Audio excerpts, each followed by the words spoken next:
Welcome to ThreadTalk Tuesday. This is going to be episode 6, and we're coming to you with some juicy family drama live from Reddit. Live from our living room. I'm Denver. And I'm Teresa. And today, yes, we're talking about family drama. We love all the drama. We love the drama. Drama. On our last episode, we did weddings. Before that, we did engagements, and we felt like they kind of led into it. And what happens after you get married? You have a family, and then all the drama starts to happen. So we went through, we picked the best stories of family drama, and we're going to get into it for you guys and see what you guys think. Let us know in the comments down below what you guys think. If you're listening on YouTube, I guess. If you guys are on the podcast, just hit the like button, leave us a nice review, and we appreciate that. And follow along for future episodes. Yes. And be nice to us. Please be nice to us. We've been getting so many hate comments. I've been getting so many hate comments. It's okay. I support you. People talking about my reading. I'm in speech therapy, guys. Okay. I'm working on it. We're doing the best that we can. We're not professionals. We are growing. This is only episode 6. And we're just doing this for fun. Okay. Yeah, this is not like our a little job. Hobby. Yeah. This is a hobby for us. A little fun, part-time. Okay. Now that I got that off my chest. Ooh. All right. Episode story number 1. Story number 1. I'll start us off? Yeah, you can start us off. All right. Perfect. This one comes from Am I the Asshole? And it was posted 19 hours ago. Am I the asshole for telling my in-laws that if they want a grandchild, they should give my wife her inheritance now? Basically, my in-laws want their only child, my wife Diana, to start pumping out grandchildren. Diana is 28 and just finishing her PhD. Then she wants to get established in a career before we start a family. My in-laws know how much money I make, and they know we could live comfortably off my earnings. That isn't what Diana wants. She has worked her ass off to get where she is, and she wants to reap the rewards of her hard work. She also says that when she is working, that I could cut back my hours. I'm a welder, and relax a little bit. I have been working since I was 15, so literally half my life. I make a very good living in return for a lot of fairly hard work. I have supported Diana in her education. She will graduate without student loans. We have a house, she has a good car, we have a good life. We want a few more years alone before we start our family. Over Christmas, the in-laws just wouldn't drop it. I finally snapped. I said that if they wanted grandchildren, then they can reimburse us for her education. They could further pay her salary she would be giving up. When she returned to work, they could pay her the difference between what she could be earning and her entry-level position. They could pay for a nanny too, so my wife could work. Or they could back off and wait for us to be ready. They said that they couldn't afford all of that. I asked them how they expected us to afford it. I said that if it was really what they wanted, they could just give her the inheritance that would be coming her way now instead of later. They all got offended and said that it's not hers until they don't need it anymore. Diana asked me to drop it. She has tried dozens of times to explain to her parents why we are waiting. They just ignore her. They ignore what we want for our lives. They have been very cold since Christmas. They seem to think that I was a rude asshole for pointing out the costs of what they are asking for.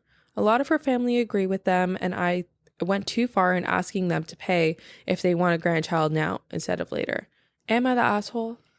Yeah, kind of. Like, it seems like he went above and beyond of just explaining the logistics. It seems like he was an asshole when he explained it. Like, you have all rights to get your in-laws to back off and everything, but you got to do that in an appropriate way. Like, his wife asked him to drop it, and he clearly didn't. Yeah. So he's that's why he's the asshole, is because he's not on his wife's side. If his wife was with him, then no, the grandparents or the parents would be the assholes for not dropping it. But at the same time, like, bro, she got a PhD. She spent a lot of time in school. She didn't go through all of that so that she can have kids and then do nothing. She wants to go work in her field and have a career.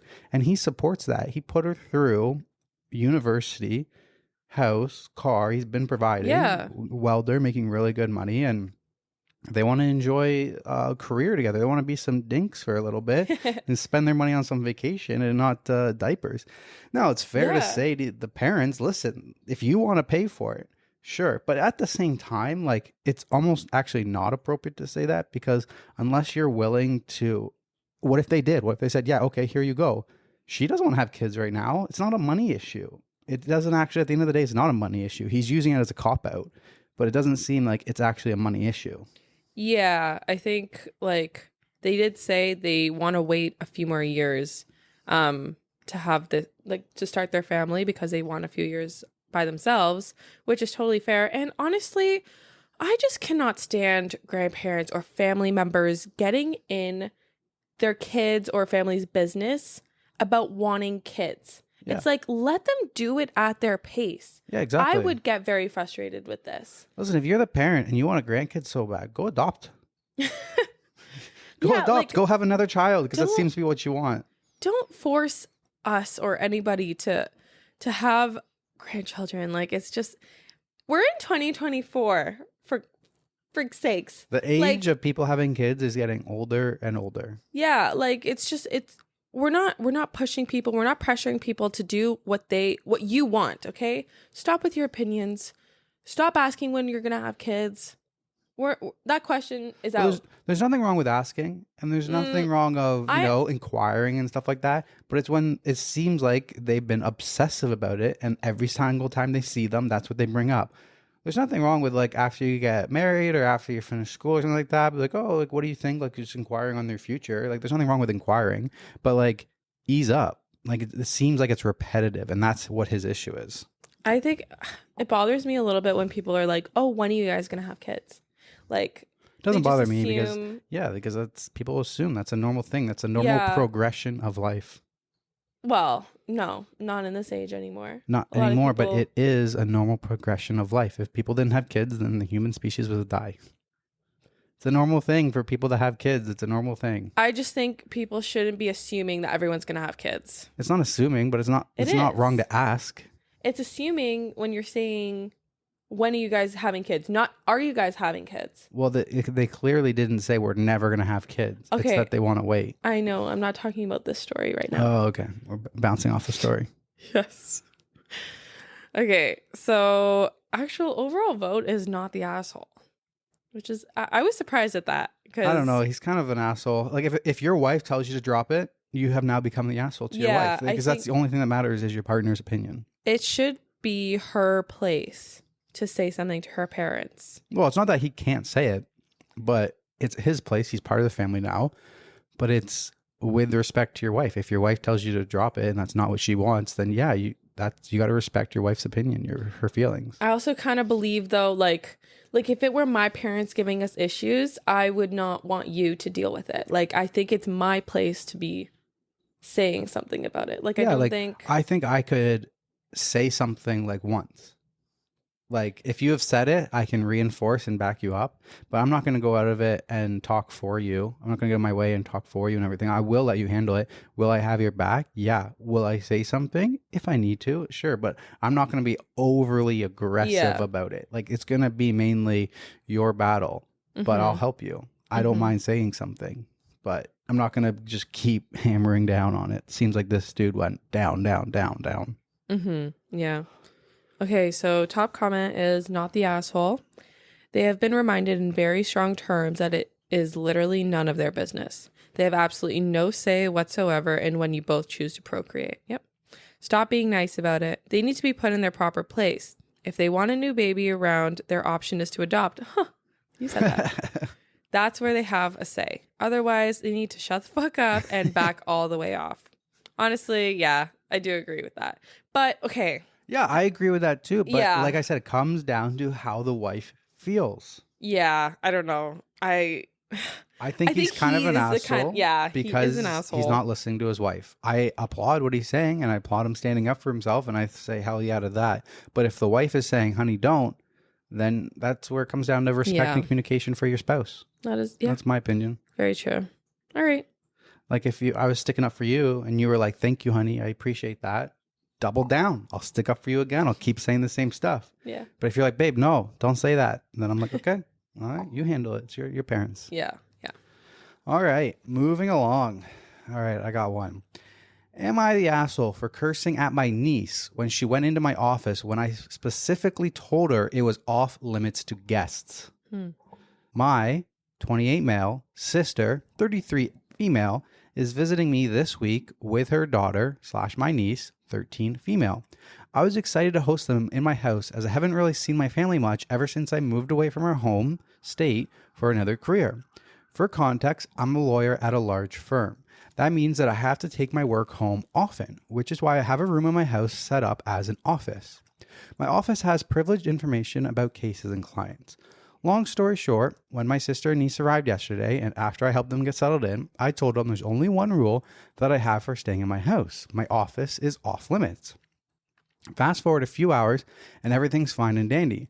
I'm just sitting in the couch with my sister, watching a movie, until I get a call from a senior associate at work asking me to do a quick review of a document that he sent me via email. When I get upstairs, I see the door to my office is wide open and the lights are on. When I go in to investigate, my niece is there sitting in my chair and taking selfies with her feet on my desk. I was beyond furious. I only have one rule for guests at my house, and that is to stay out of my office. I have that rule for a reason. Not only would I be at risk of disbarment, but the integrity of the entire case will be jeopardized if any of that information leaked. While I'm not accusing her of that specifically, I just don't want uninvolved people in my office taking pictures and posting them on social media where they may or may not be protected information in view of the camera. I asked her what the hell she was doing, and she said, I was just curious. I want to be a lawyer like you when I grow up. I told her to get the fuck out and stay out, you little bitch. My sister came running up the stairs after my niece started crying, and she told me that I was a monster for talking like that to a child. I told her that she has no business being in my office, and my sister said that it doesn't matter because she's just a kid. No. Sorry. Am I the asshole? No, you're not the asshole. Okay, you didn't have to use the word bitch. Yeah. I think that was a little bit too far. I would have, saying get the fuck out. I think that's appropriate. Like, she's 13 years old. Yeah. That's at not the a age kid. where you know you did wrong, but you are rebellious and you think you're the king of the world, and that's, nothing matters. You're freshly in high school. You're so cool and popular. Yeah, that's like grade 9. It's grade 9. No. That's old enough to know you're not supposed to be there. That's old enough to know that you're breaking the rules by doing it. Yeah, no. And if she was truly just curious because she wants to be a lawyer, she could have asked him. She could have asked. She could have said, asked hey, for a tour. Uncle, what does it look Jimmy, like? Yeah. Can you go through your stuff with me? So exactly. Maybe something that's not super confidential. No, I'm curious and I would love to know more about your job. Exactly. But she's in there taking selfies, feet up on the desk, just disrespect in the first place. Yeah. I don't know. Respect. I feel like people might disagree with us. I feel like people are going to say asshole. Well, I think he's an asshole for calling her a bitch. Yeah, She's I do. 13. There is nothing wrong with being mad, but I don't think he should have said, get the fuck out, you bitch. No. There's nothing wrong for being mad and giving her discipline and telling her to get out and stuff like that. But you're the adult. You don't go around calling kids. Yeah. Get the fuck out, you little bitch. That wasn't appropriate at all. You're not the asshole for being mad. You're the asshole for the words that you use. Yeah. That was a very strong word. And I know people get angry and, stuff just people get angry, but there's really no excuse for letting things slip out. I've never believed that. Yeah. Like when we first started dating, you used to say things and then you'd apologize for it. And I hated it because I just never say things. I hold my temper in. Even if I'm mad, I don't say things that I regret saying. I don't believe that you can just say whatever you want and you say sorry and everything is all better after that. Yeah. It doesn't work like that. And you can't treat kids like this. You need to be the adult. You need to be the role model, basically. Yeah, especially that he's talking to a child. Nothing wrong with yelling at her. You can certainly yell at her. I think the biggest hassle here is the mom. Really? Yeah, I mean, like, you raise your kid to have no respect for rules or anything. I don't know. She's 13 years old, though. That's old enough to have set rules in place and what do's and don'ts in life. No, I mean, like, I don't think that's the mom's problem anymore. Like, I think that doesn't really reflect the mom. That just reflects the kid. Maybe maybe not. Who she's But maybe when around she's with. at home, she does whatever she wants and she never gets in trouble. Maybe, but, like, I feel like if you're truly a kid, like maybe 7 or 8, that reflects the parent. But at 13, it's like, no, I think at you're 7 or 8, it's almost the opposite. 7 or 8, they're not really old enough to register and have that baseline respect built in. 13 is like When you're at home and you do stuff that needs to be disciplined, you get disciplined, you learn not to do that stuff. And then when you go out in public at other places, you don't do that stuff. 7 and 8, they don't really recognize the right from wrong. 13, you should know right from wrong. Yeah, I just don't think that, like, the mom, I don't know. I don't really think it has anything to do with the mom at this point. Like, I think so. I think she's responsible. But when I get into top comment, yeah. She's 13. She was intentionally violating the rule. But still, what's wrong with you? ESH, a solo practitioner, appeals and post-conviction work in appointed criminal cases only, has this to say. I'd think a fancy pants, big-time attorney with a bunch of privileged crap in their home office would, just like I would do, put a fucking lock on the knob on the door or keep all materials locked in cabinets when not in active use. You are not adequately protecting these materials. Sure, your front door locks, but once someone is in the house, apparently they could easily get stuff without you noticing in time. I don't know. I don't think that's fair, especially if he lives by himself. Yeah, I don't think that's on him for not having a lock on the door, because it's like he explicitly said those rules before they came into the house, assuming that a 13-year-old can follow those simple rules. So exactly. Overall vote is everyone sucks. Because honestly, that's fair. That's fair. Because 13-year-old sucks, but he just shouldn't have gone so far to call her a bitch. Yeah, I think that word is like the only thing that's keeping me from like being on his side. Yeah, no, for sure. There is an update. Well, I certainly wasn't expecting this post to get this many responses. So first, I wanted to start off by saying thank you to each and every one of you for taking the time to read my post and weigh in with your judgment. Even the people that sent me death threats in my DMs, you know who you are. Special thanks who sent me their judgments via DM when the Mons locked down this thread. After reading the comments and having time to cool down and think about all of this, I accept that I was the asshole in this situation.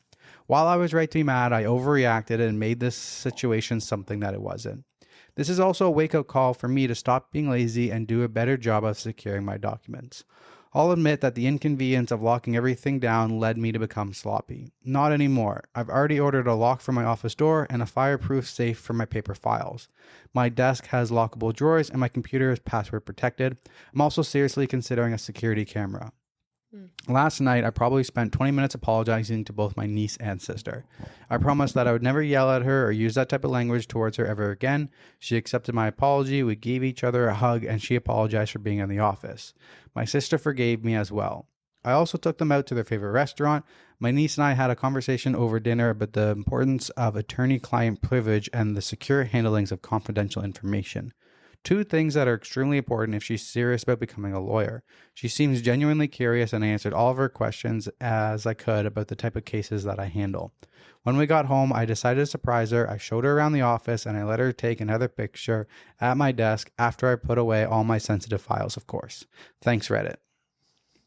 He seems really mature. Happy ending. That was a great turnaround. That was a great turnaround. Yeah. I honestly still would have been a little bit better towards the kid. Bitter? Yeah. Because, I mean, kids make mistakes and stuff. It's all about teaching them the right way. That's why, the kid deserved firm discipline and stuff like that, for sure. Mm-hmm. It's nice that everyone apologized and everyone forgave each other. Yeah, absolutely. Great ending. All right, moving along. This one comes from AITAH. Am I the asshole for refusing my parents their grandchildren because they killed my cat? What a perfect time for Jack to come in. Oh my gosh, Jackie. I, 26 female, moved to a new state about a year ago to live with my husband, 24 male. When we were moving me down, I had a cat named Kylo. Cutest little tuxedo cat with a personality to follow. I had to house Kylo with my parents until my husband and I could afford to bring him home. I had a few cats pass away from being outdoor cats. Shy from a hit and run, Ashley from a nasty neighbor poisoning her, and Pumpkin running away. Oh, Pumpkin. When I dropped orange cat. When I dropped Kylo off to my parents, I explicitly told them to keep Kylo inside and that he was strictly an indoor cat. They agreed when I initially dropped them off, but after moving down, I'd get messages saying, "Oh, but he's curious. He just wants to see." Side note, my parents own 3 dogs and keep the back door open full time. I constantly told them, no, Kylo is an indoor cat. Keep him inside. I begged and begged them to respect my decision with my cat, and I had thought they had. I had received a phone call from my father saying that Kylo was hit by a car and killed today, September 17, 2023. What the fuck? In the midst of sobbing and yelling at my dad, I told you to keep him inside. My dad said, oh, stop. It's just a cat. So I promptly hung up on him and immediately called my best friend, 26 female. After a good cry and a stern talking, my husband and I decided to keep my parents from watching their grandchildren without us there, no matter the circumstances. If they can't respect my one wish with my cat, what's to say they will respect my wishes with my children? So am I the asshole for not allowing my parents the chance to babysit their grandchildren? 100% not at all. No. Screw these parents. It actually, oh my God. This one makes me so That's angry. so sad and angry. It's just a cat. Like, fuck you. Yeah. Fuck you, bro. No, literally, just a cat. It's just a cat. This is my child. My child. I birthed this cat. Just a cat, not just a cat. You cutie. I would die for these him. parents are terrible. Like, you can't respect No. your kids' wishes. Yeah, I literally wouldn't trust you with my kids. Why would No. I trust you with my kids? I couldn't even trust you with my cat. You literally got my cat killed. I'm Yeah. gonna say, don't let my toddler swim in the pool, and then I'm gonna find out my kid drowns. Exactly. Like, oh, he was just curious about the water. He wanted to go swimming so bad. He was crying. Literally. So you let him? Yeah, exactly. No. This is 100% warranted. I am on this girl's 100%. side. 100%. Yeah. Without question. Mm-hmm. What's wrong with these people? I know. So there's no overall vote on this one. I'm not sure why. But the top we'll comment. give the vote. Asshole. Yeah. Well, I mean, not the asshole. Not the asshole, yeah. Parents are the asshole. Top comment though is not the asshole. Your sentence said it all. If they can't respect my one wish with my cat, what is to say they will respect my wishes with my children? What if your children have allergies or are intolerant to certain foods? The old, oh, but they were curious. They really wanted peanut butter. They just wanted to taste of a forbidden food item. Won't work a second time. Yeah, no, for sure. You can't trust them. You literally cannot trust them. Yeah, no, that's a great point because it's like, yeah, if the kid's really crying for peanut butter and they're allergic to peanuts, Yeah. what do you do? You're just going to give in? Yeah, exactly. No. No, Oh, this one makes me angry. this one made me very angry. Non mi piace. Non mi piace means I don't like in Italian. Yeah, Teresa's Italian. I'm picking up these little Italian words. All right, let's move on from this Yeah, sad let's one. move on. My turn. Am I the asshole for insisting my pregnant sister switches bedrooms with me? This one has 8,000 upvotes from 9 months ago. It's posted by RTA776. Throwaway because I don't want it to be connected with my main. My sister and I, both mid-20s females, I'm a few years older, share a house together. It was our parents' house that we both inherited after they died. We have equal share / ownership of the house. The house has 4 bedrooms. One is the master room and has an ensuite and a walk-in wardrobe. The other 3 just have built-in robes.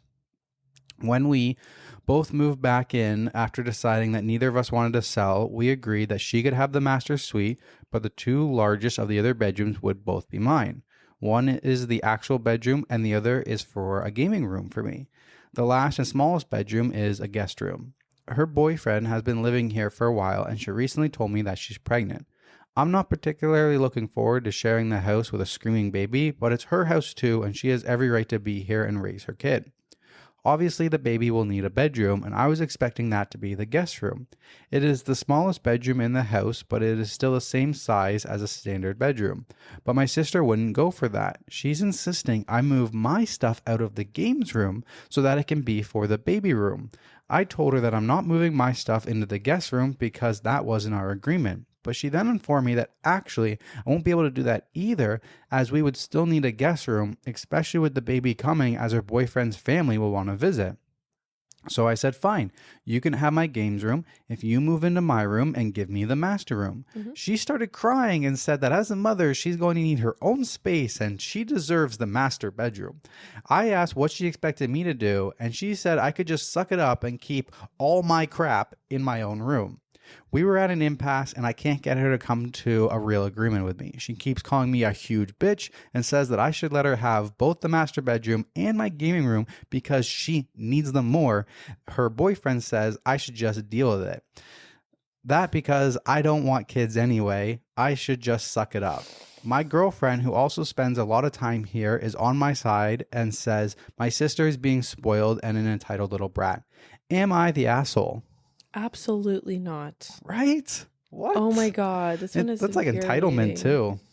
It is very entitled of her. Like, okay, she's pregnant. Why don't they move out? Yeah. Go buy a bigger house.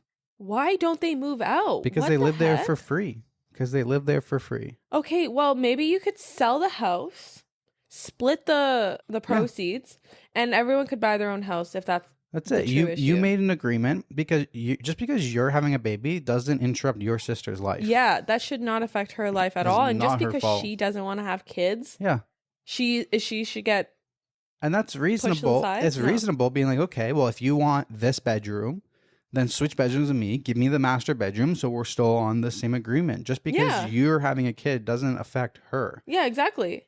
No, exactly. They could, if she really wants the extra space that bad, which is fine. Yeah, she needs a baby room. I still don't understand why she can't use the guest bedroom. Well, she wants the guest bedroom for the family to come visit and stuff, which, I mean, yeah, that makes sense. Okay, but there's why a you'd couch. want it. Well, it makes sense why you'd want to keep the guest bedroom. I can understand that. But that means that you got to make a compromise. That means that you have to make the compromise. Yep. No, 100%. You made the agreement when you started in. Yeah. And I feel like she's also judgmental with saying like all her crap. Yeah. She doesn't respect her gaming room. Yeah, exactly. She doesn't respect what her sister, her hobbies. She can do whatever she wants with her space. That was the agreement that they made. Exactly. If you don't like it, then you can go back to the original plan, sell the house and buy the house that you want, and sister will buy the house that she wants. Honestly, I think she's going to want that at some point because who wants a 4-year-old running around? Yeah. Okay, baby, 4-year-old, 5-year-old. I'm also thinking like, did they mention anything? Like, did they move in with the boyfriend? No, the boyfriend moved in with them. So they got the house because the parents died, which is sad. They're both in their 20s and they don't have any parents, which is pretty sad. But originally, did the boyfriend move in? Sounds like the boyfriend moved in, which is already like should be kind of an issue because like, listen, the bedroom's for you. The bedroom, I'm not living with your boyfriend. That wasn't the agreement. Like, is he paying rent? Yeah, so he came after, right? Yeah, he came after. That would bother me. That would bother me too. But then at the same time, it's like she has a girlfriend. So it's like, okay, my girlfriend who spends a lot of time here, you can't ever say anything about her. She can spend as much time here as she wants. I guess. I don't know. Yeah. I don't know. She doesn't seem to have a problem with the boyfriend, but it just seems like they're going to raise their whole family here in a shared. Wouldn't they want to buy their own place? Exactly. Wouldn't you want your own place? I feel like it comes down to affordability. Probably they're not considering that because they can't afford it. Well, they have a free house. Yeah. They can sell it and everyone could go their own ways. True. And if you can't, you don't have a kid if you can't afford it. Yeah, exactly. Don't have a kid if you can't afford it. Like, people are having kids. This episode is triggering me. Yep. People are having kids when they really shouldn't be. If that's truly like you can't afford your own place, even if you rented, like, okay, you don't have to buy anywhere, but rent your own place. If you can't afford to live by yourself, don't have a kid. My God. Top comment. Not the asshole about giving up your rooms, but I am very doubtful this living situation is going to last. She's doing a slow takeover and it only gets worse, especially if she has more kids. Have you ever discussed her buying out of your share or honestly just selling and getting your own home? Next comment said, OP, get locks for your rooms. And if buying out or selling is on your mind, bring that to the table. I would put a lock on that gaming room because I wouldn't be surprised if one day she came home and it was all just squished into her room. You don't know what she's capable of. People are crazy. People are psycho. Especially with like pregnant hormones and stuff. Like, you don't know. Yeah, exactly. Yeah, not the asshole. Do not under any circumstance give up your gaming room or else they're going to try and move you out of that house too. That's true. Tell her to take the guest room and make it into even 2 bedrooms for each. The boyfriend's family can sleep on the sofa or they can go to a hotel. You own half the home, not him. Exactly. So, yeah, exactly. She's concerned about her in-laws coming and staying over. It's not even his place. It's not his place. Exactly. It's their place. Overall vote's not the asshole and there is an edit. Edit. She can't buy me out. She doesn't have the money. We each got some money along with the house, but she wanted a fancy Range Rover, so most of hers went to that, and she can't get a loan because she's only working part-time at Macca's at the moment. I still have all of my money plus some of my own savings, so I will be having a discussion with her, rebuying her out. The house is located in a nice/expensive area, so what she gets from me for her half will be enough for her to buy an average 3-bedroom home in a cheaper area. Really, really don't want to sell if I can help it, as house has been in the family for a long time. That's understandable. They didn't want to sell it in the first place. That's fine, but it seems like someone has to give in. Sounds like the pregnant sister is an irresponsible person. Yeah. Sounds like this pregnancy wasn't planned. And sounds like she spends her money on a Range Rover while she's working part-time. So sounds like this sister is just irresponsible all around. Yeah. No, she shouldn't be having a kid. She should not be having a kid if she's that irresponsible with money. All right, moving along. All right. This one comes from AITAH, and it was posted 6 months ago. Am I the asshole for not allowing my parents to sleep in the same bed? I think you know where this is going, but there's no definitive answer on who's in the wrong. Also, for simplicity's sake, I'll be saying my parents, but it is my mother and my stepfather. My mother and stepdad have been together since I was little. So I'm a 25-year-old woman with two older siblings, both male. When we were growing up, we were never allowed girlfriends or boyfriends to spend the night, which I felt was fair enough. When my brother got to about 16, however, their girlfriends were allowed to spend nights, but they had to sleep in the spare room. Again, fair. That makes sense to me. I was always somewhat of a tomboy, so as you can imagine, teen boys didn't show much interest in me romantically, so I didn't get my first boyfriend until I was already 18. My parents wouldn't allow him to spend the night at all, despite us being over 18. I wouldn't have minded if my brothers had been held to the same standard, but I felt as if they were favored over me. It isn't even because they disliked my boyfriend at the time either. Everyone seemed to love him. That relationship didn't last more than 6-ish months, so I dropped it after a while.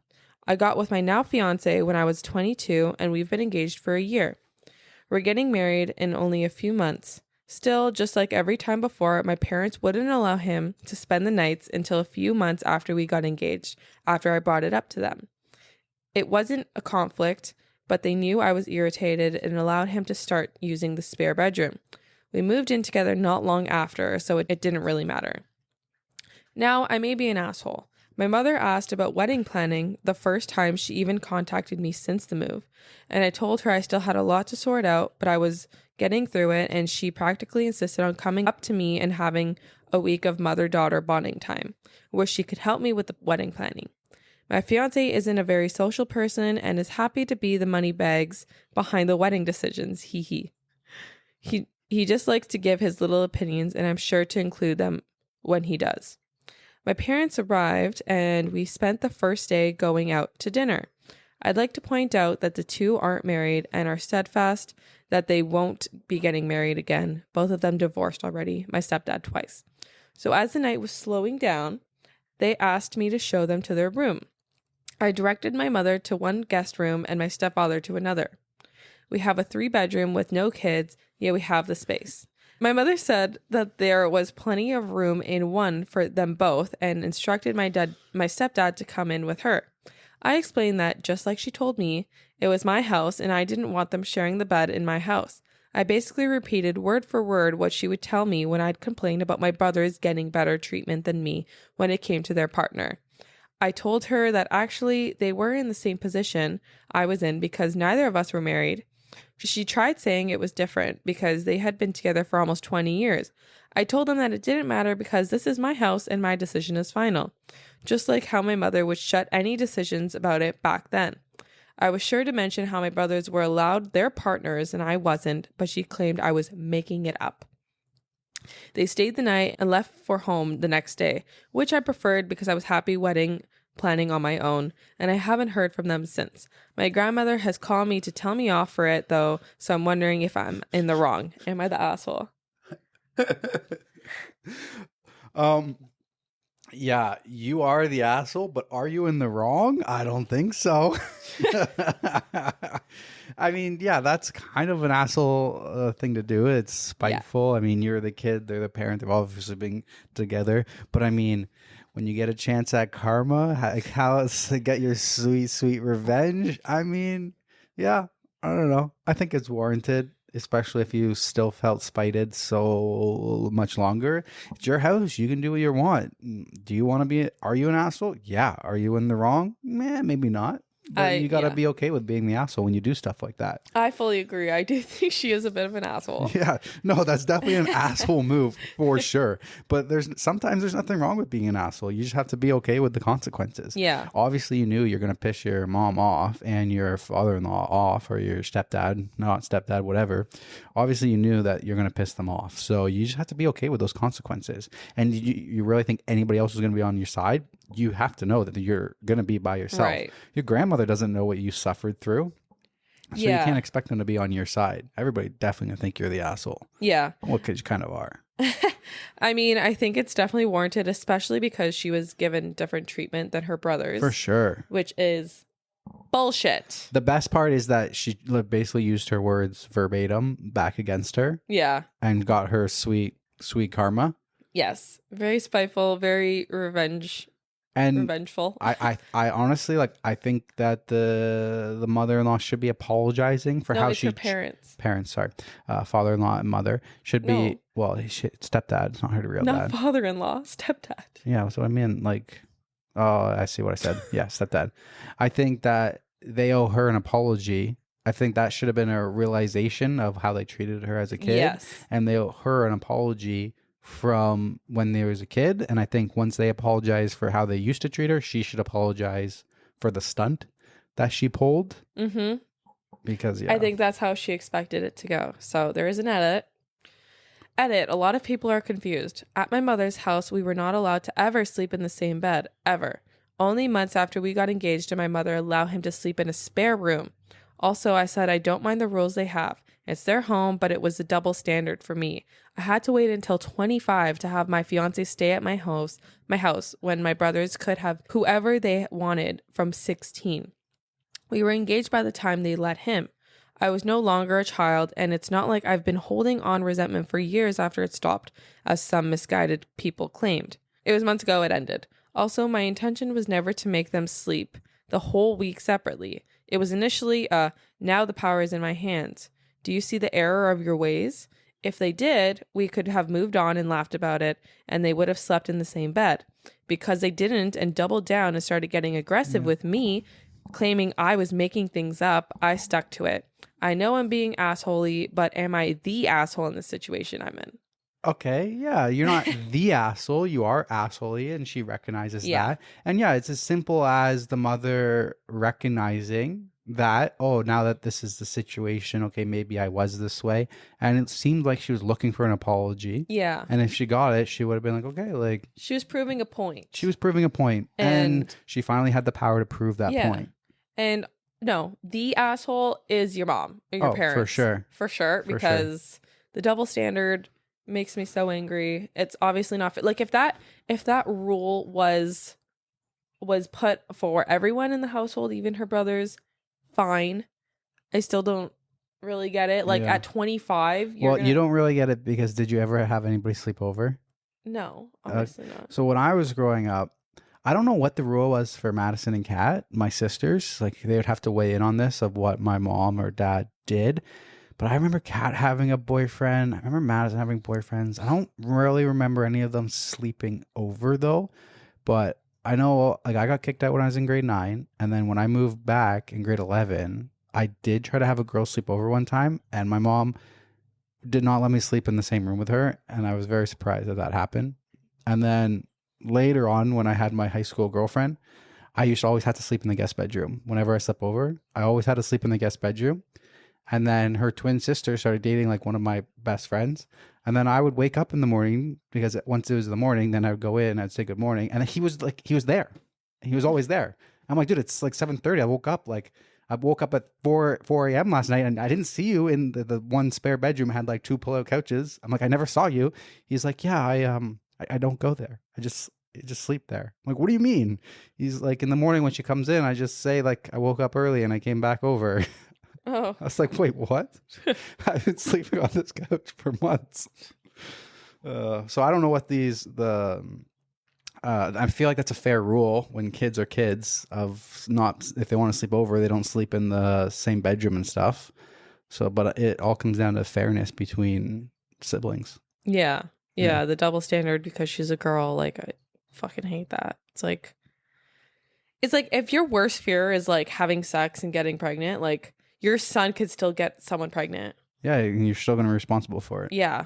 Like, and you think they're not having sex anywhere else? Like, parents need to wake up. Yeah. They don't have sex we don't have sex. Like, people don't have sex when they sleep. Exactly. They do the deed. We just want to cuddle. No. The sex was done before bedtime happened, and then went to separate rooms. You don't have sex at 3 a.m. while you're sleeping. Yeah.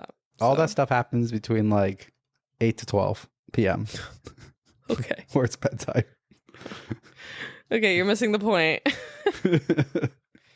Okay, top comment. This would be a good one for r/malicious compliance too. Yeah. I don't think I'd call you an asshole. After all, you're treating them in exactly the way they treated you and what's good for the goose and all that. Bottom line is that as you say, your house, your rules, and if you choose to make them abide by your rules, you have to, even if it seems petty. That's your choice. So there's no overall vote, actually. I think AITAH doesn't provide overall votes. No? Like Emma the asshole does, but AITAH doesn't. But a second top comment is not the asshole. They aren't even engaged. They are just boyfriend/girlfriend. Maybe if they got married, you can revisit this issue. So it seems like most of the people are on not the asshole side. Good. Which is, yeah. I think, yeah, we would agree, right? Not the asshole. Yeah, I would agree with that. Yeah. For sure. All right. Moving along.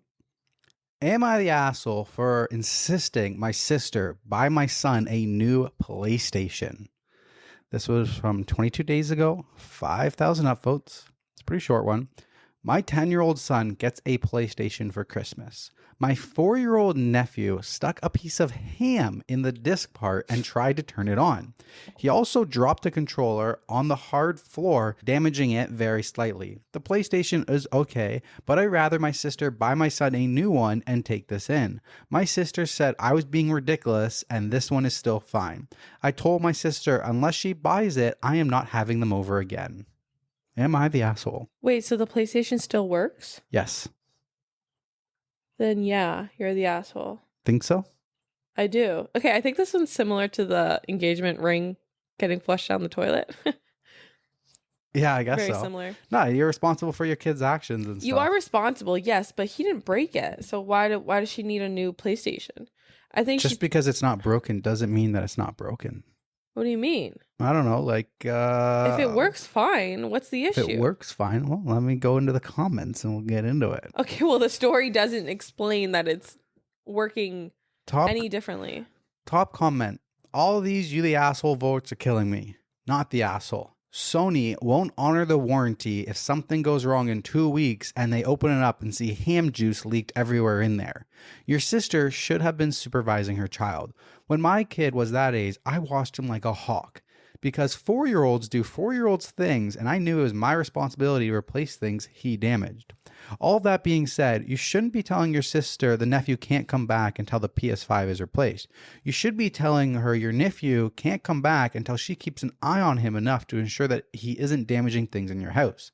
The kid was unattended long enough for him to get some ham, take it to the console, get the console open, insert the ham, push some buttons, then wing a controller. That's not an accidental spill. That's your sister ignoring her kid that has voided the warranty on a $500 console. I agree. I agree fully that the sister should have been watching her 4-year-old.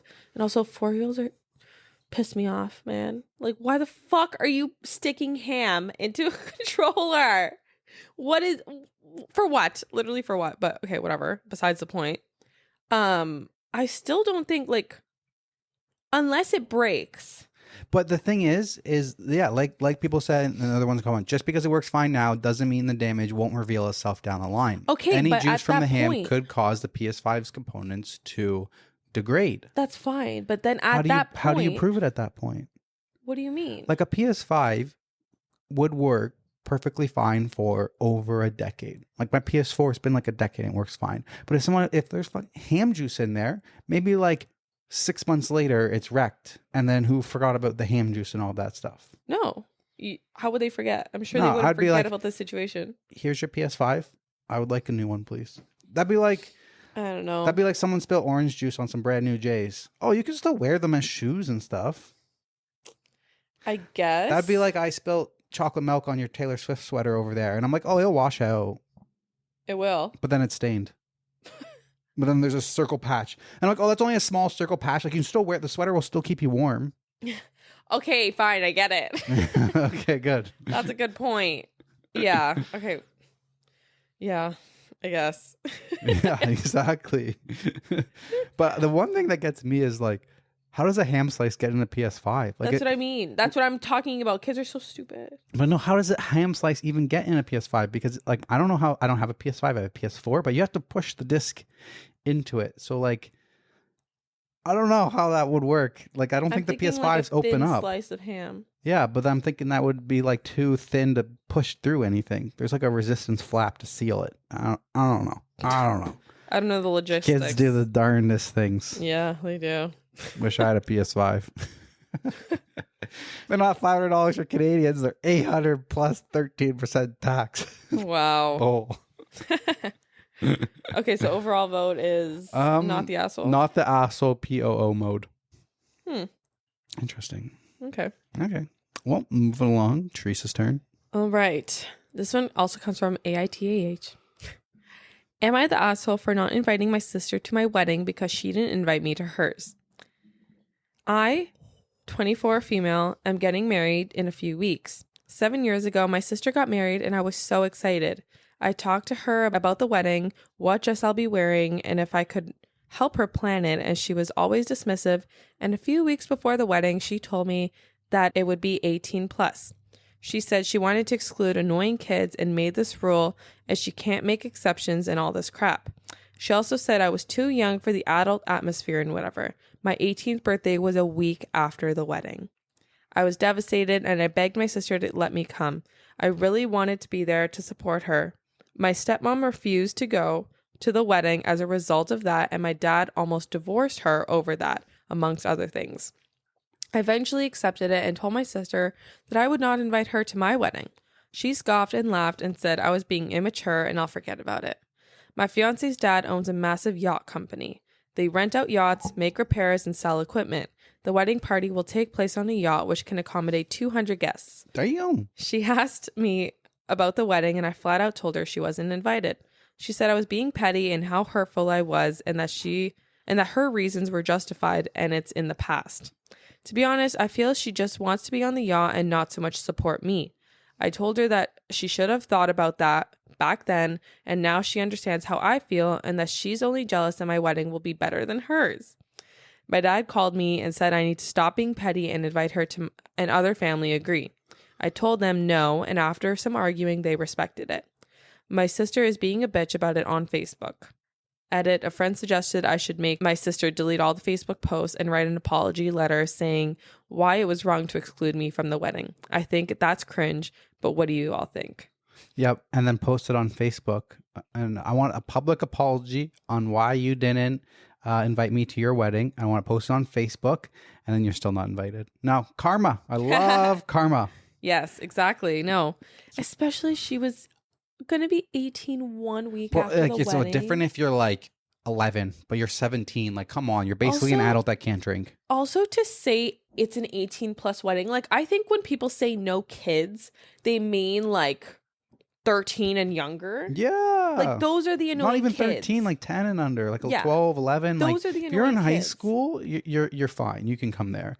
And also, like, most of these stories are probably from the States. So, like, 18 plus, like, you can't drink till you're 21 anyway. So, I don't know if it's not like an Yeah. alcohol issue. This one almost should have been in last week's wedding episode. If I you guys know. want to see more of those wedding stories and you're the first time listener, make sure you go check out our previous episodes. Yeah. You can also find us on Instagram, TikTok, and YouTube if you're not currently listening on one of those platforms. Yeah. So I fully support this. I don't think she's being petty or an asshole No, at all. This is karma. Yeah. I would think she's an asshole if she gives up and lets the sister come. Suck it. Dad, you can go fuck off. Yeah. No, and the fact that she says she feels that she just wants to come to the wedding because it's going to be cool and not to support her. That is disgusting. It seems like they don't have a great relationship anyways. Exactly. How old is this sister? Nobody with this name, this age is allowed to come. It's like there's one cousin who's actually like the same thing. He's like, oh shit. Yeah. It seems like the sister's older because there's no mention of age, but No, I mean, if they had a good relationship, there wouldn't have been a need to have spiteful karma. Like, yeah. if that sister was a good sister, there would have been like, yeah, it would have sucked that you weren't allowed. But if other things happen and, amendments were made and stuff like that, she still wouldn't feel this strongly about it. But obviously she does. And she is okay with her not being there because she never had a good relationship with her sister going forward. It still stayed as a shitty relationship. Yeah. Because this is 7 years after the fact. Exactly. So obviously there is still some resentment there. 100%. And it's probably due to other issues in the relationship. Exactly. So. If they had a good relationship, the resentment wouldn't really matter. She wouldn't be so upset about it. But obviously the sister has still been a terrible sister to her for all of those years where she's like, yeah, I don't need you there. I don't want you there. You're a shitty person. Screw you. Mm-hmm. Yeah. So top comment. Your wedding, your rules. Maybe your sister can rent a dinghy and get people to toss her canopies. Not the asshole. Damn straight. 100%. Yep. Okay. Moving along. This one's kind of a sad one, but it's okay. This one was posted 11 days ago. It's got 14,000 upvotes. It's from AITA Not Sharing. Am I the asshole for telling my friend's dad my mom returned everything he got me for store credit for herself? So last year, my mom married Mark and we moved to a new state. We have a 3-bedroom house. My mom and Mark have one room. Mark's daughter, Lily, 10, has her own room. And I, 13 female, share with my brothers, 16, 18, and 22. So 4 people in one bedroom. What? Mark doesn't want my mom to work, but he also doesn't give her money for us because that's our dad's job. So I was kind of on my own to get anything I needed. A guy at my school noticed I don't have a lunch most of the time, so he started bringing extra food for me when I started going to his house after school. They've been really nice to me. They take me out with them and they got me a pair of shoes because mine were too small. They went all out for me for Christmas. I got 2 pairs of boots, another 2 pairs of shoes, 6 pairs of jeans, 4 leggings, like 20 shirts, 2 jackets, a raincoat, rain boots, umbrella, a new backpack and water bottle, and even hair stuff and some makeup. They also got me glasses, but that wasn't really a Christmas present. My mom took everything back for store credit and she used it to get herself stuff. My friend's dad picked me up the day after Christmas to take me to camp. He signed me and my friend up for a cooking camp during winter break, and I told him what happened. He called CPS and they came to camp to talk to me. A couple days later, then, they came to the house, and now I'm staying with my friend and his dad. He reordered everything he got me, plus he had me go into Target and some other stores to get a couple of things until everything gets here. But my mom is really mad at me that I told him, and she's saying I got her in a lot of trouble, so I wanted to know if I was wrong for telling him that she returned everything. This makes me so sad. I'm like literally getting emotional. This makes me so sad. Like someone who's literally 13 who like comes on this site and like has to deal with this stuff. I'm literally crying. And now can like, wow, that's making me sad too. Like that's Why'd you have to read this one? That's heavy. Who can treat their kids like that? That's disgusting. Like, bro, she already has to share a bedroom with 3 older brothers, but one of them, one's 18 and one's 22, but still lives at home. Like, bro, that's rough. I feel like this kid is so strong. She's only 13 years old. Literally. And for her to like get like the other parent involved and him having to call CPS and stuff like that is very strong of her. It's good on that parent. Well, it's not like she asked him to do that or anything. No, but I think like Probably she didn't knew even know what she was CPS doing. was before she wrote this post. Maybe, yeah. It's I think so she's going to be a tough. really strong woman growing up for sure. But honestly, it happened for the best that she's out of that family now. I think the thing that makes me sad is imagine how many other kids are in this situation I who know. don't have a good friend. Yeah, no, it's so true. Top comment was, not the asshole. You are not wrong. Parents take care of their kids. It's our job and privilege to do so. I'm sorry, OP, but your mom and your stepdad were mistreating you and neglecting you. Yeah. Your friend's family was able to see this, and I'm so glad they got CPS involved. Yep. She then responded and said, my mom's never been this mad at me before. I think I'm going to be here for a long time. My friend's dad had to pick out new paint and furniture for my room. There was That literally breaks my heart. There was another comment that said, not the asshole. Let me say it again. None of this is your fault. Your mother had no right to take your things. They weren't hers. I'm so sorry you're in this situation, that you don't have great parents.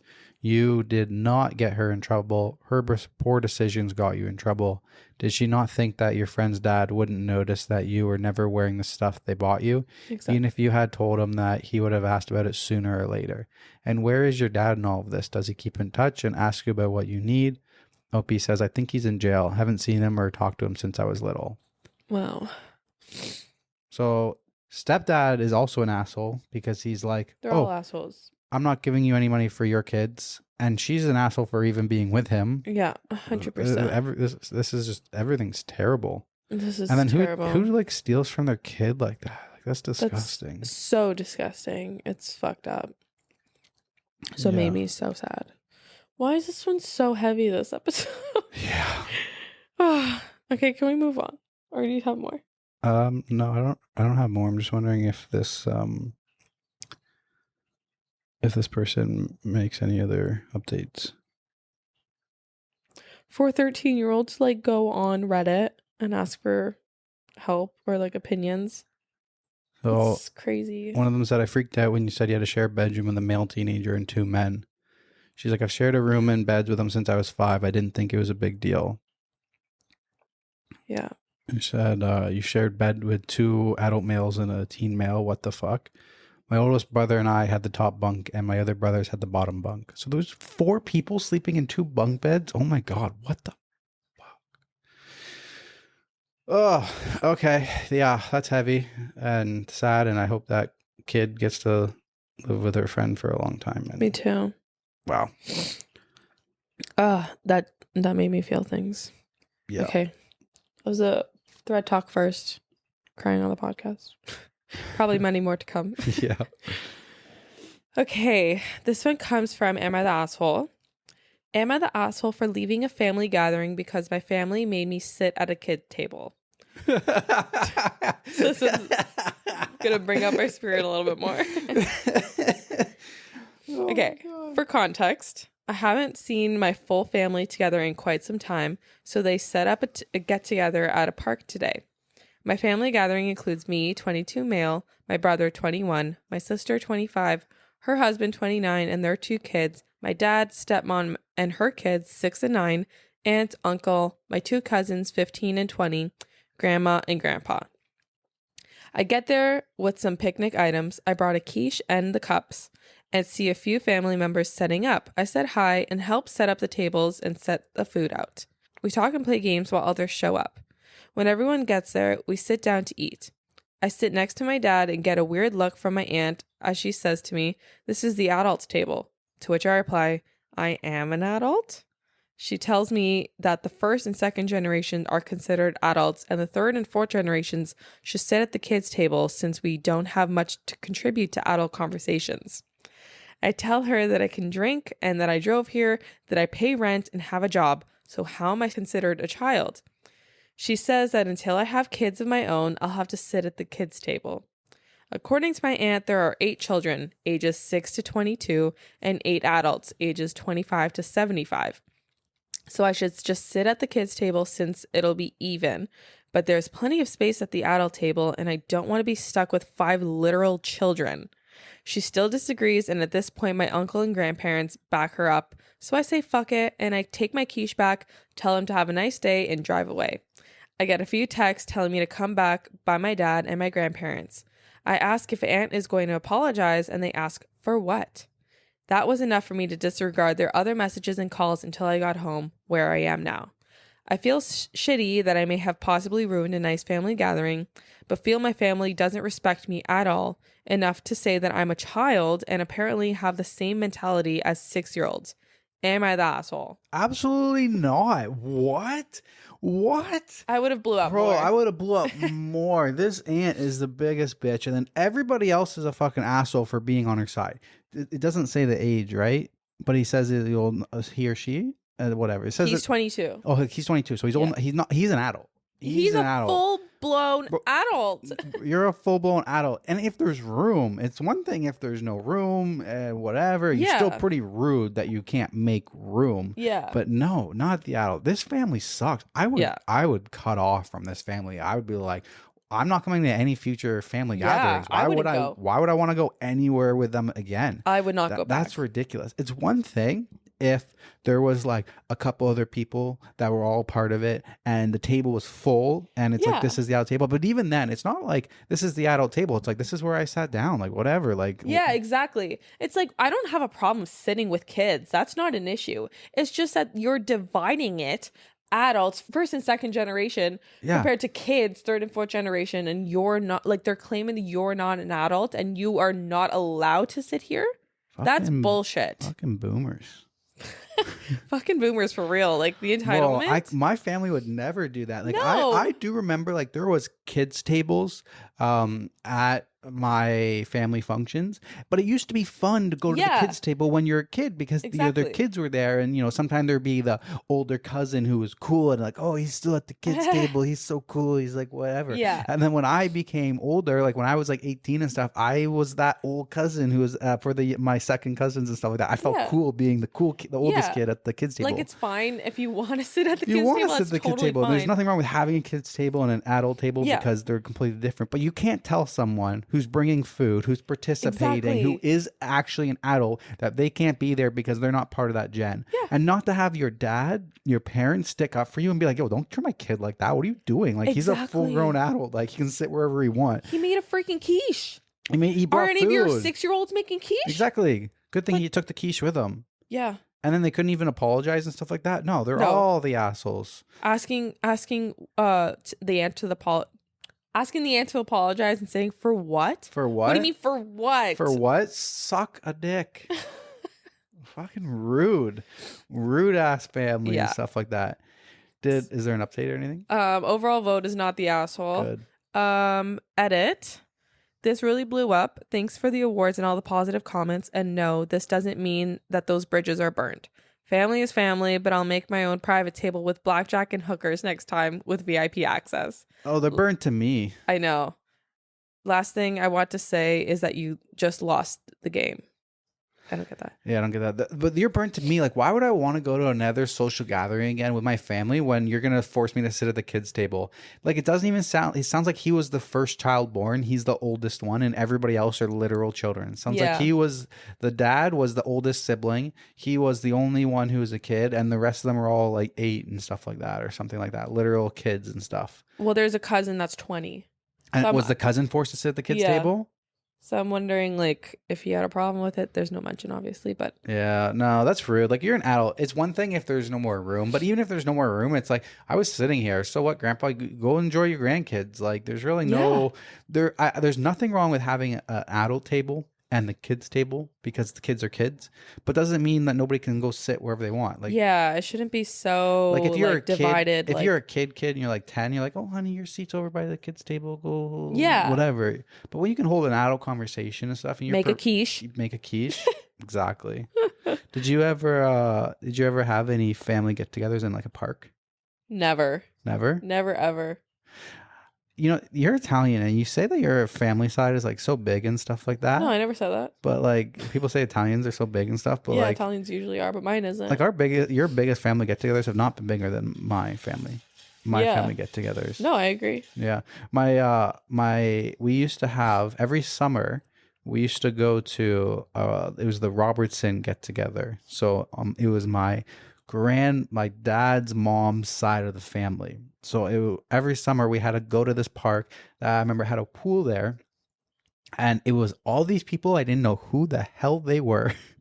Because like I only ever saw like my grandparents' kids and stuff like this. But this family get together was the Robertsons. So it was like my grandmother's sisters and their kids and stuff like that. So it was like all of these like second cousins like from my grandmother's sister's line that dropped down, and they're all the Robertsons, and I had no idea who the hell they were. Wow. And we used to go like every summer. It was like all of my grandmother's children and then kids would go, and then all of my grandmother's sisters and siblings and their kids and all that stuff. It was huge. It was like 30-40 people. It was one where you have like the water balloon games running around the park and stuff like that. Seems fun. There was like 7 tables and stuff. Like it was always fun that we could always go up to like the swimming pool and then come back down. It was always a lot of fun. It happened like pretty much every year until my grandmother passed away. But yeah, I just remember going. We had to go every single year, and just remembering like, I don't know who the hell these people are. And I'm getting older and older, and the people are like, oh, so good to see you again. And I'm like 13. I'm like, I don't know who the fuck you are. No, I've never had a family reunion ever. Like that was only ever in movies for me. Like yeah, it happened in real life for me. It was crazy. Yeah, I think that's like a Canadian thing. It was. Yeah, I remember the park. There was like a baseball diamond beside the park, like part of the park, but beside away from the tables and stuff. And then there was also a tennis court and a pool. And yeah, it was a nice place. It was kind of fun. It was lots of fun. That's awesome. Funny. Top comment, not the asshole. I love that you took your quiche with you. Yeah, that's the best one. Yeah. All right, let's move along. All right, my turn. This one's actually from the best of Redditor updates, so it kind of puts it together. This one is pretty good. This one is trigger warning for assault and fear of sexual assault. But honestly, it doesn't really get into that. The trigger warning's there, but it's not. I don't know if it's that warranted, but you can be the description, so it's pretty light on those things. My male 27 family wants me to break up with my girlfriend F22 after how she responded to my brother's male 22 prank. Another prank one. I'm already on her side. Pranks are not funny. All right. Hi,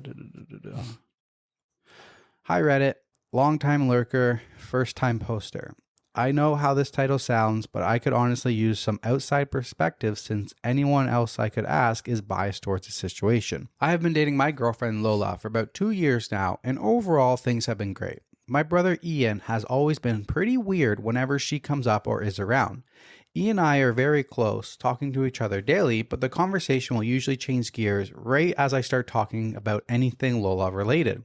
I thought maybe he was jealous of the time I was spending with her, or maybe a little crush on her. Still, whenever we'd get together, he'd make comments about our age gap, poke fun at me for simping, and joke about her sleep disorder. Ian always enjoyed a good prank, either pranking or being pranked. He loves to laugh, and I genuinely believe that he goes to prank people, he means it in a way to share laughter.